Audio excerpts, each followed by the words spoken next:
Sa unang 3 buwan pa lang ng 2017, umabot na sa mahigit 100 ang naitalang kaso ng dengue sa Talisay City, Cebu. Kaya para maiwasan pang tumaas ang bilang na ito, binigyan ng anti-dengue vaccine ang aabot sa 600 estudyante. Makibalita tayo kay Chona Carrion ng GMA Cebu.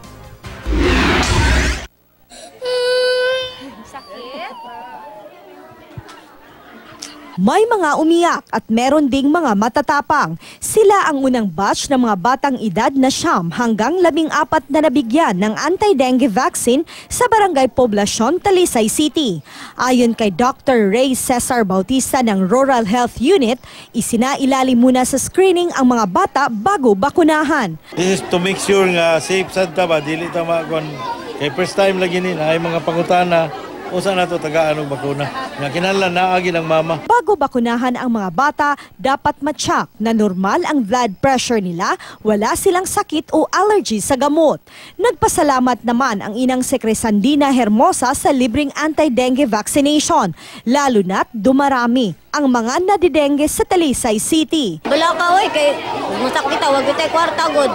Asa tayo pa ospital. Maayo jud mabakunahan. Sa unang 3 buwan ng taong ito, mahigit 100 na ang naitalang kaso ng dengue sa Talisay City. 2 dito ang namatay. Mas marami ang kaso ngayon kaysa mahigit 70 kaso ng dengue noong buong taong 2016. Bukod naman sa Barangay Poblacion, magsasagawa rin ng anti-dengue vaccination sa 5 pang barangay sa lungsod. Chona Carrion, Nagbabalita, Pilipinas.